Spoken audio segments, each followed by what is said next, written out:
Guys, maghawa na kita. Pwede na. Ay, bandaw na kuan lugar. So, nagpapahakot kasi ako ng blocks. Sana all. So, kailangan ko hawanan. Mabanwa na. Mabanwa na. Again. Kailangan na lahat hawanan. Nangatwirang ka pa. Ang ligid ng mga balay. Kami ni guys.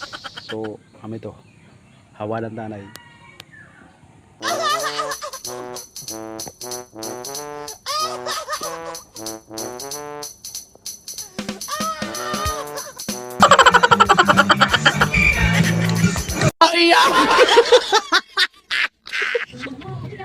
So guys, adi naghawa na lang ako. Tungod kay mabanuan ng dalan nga naagyan na halo blocks. So ginawa nang kuan ni kay makuri man kun banera magkarto bitalas. So ako na ni ginawa nan didi kay magandalan medyo banwaon.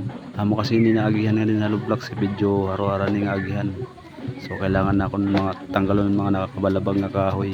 Tapos ginawa nang kugyapon para malimpyo pagkitunit dalan diri karadlukan tamakan nga makakatukubit mga ano lang katurukob.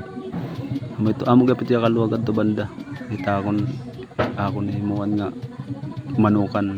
So plano pala na akong karoy ko talaga ni matapos. So plano la ito nga matapos. Aray ko.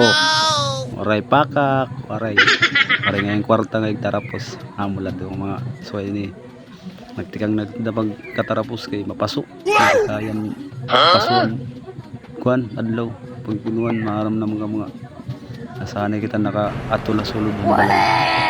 So kailangan mapura ko da pag katarapos kay mapasok ngano sa pabay na kasi maabot na akong in order nga halo blocks. Kailangan kasi ikuan dahil na matapos kami to andalan ginawanan ko nga waray makakaulang pagagi kay ang mga narakot maharam naman kamo damot tira nga mga harakot. So para matapos liwat dila rumami kasi pagbalay mahalan mga papaliton mga material mo pa kung diri kita nakaon puro lang kita pambalay. Aray ko pakak di ba kailangan talaga. So amo ni so amo lang ito.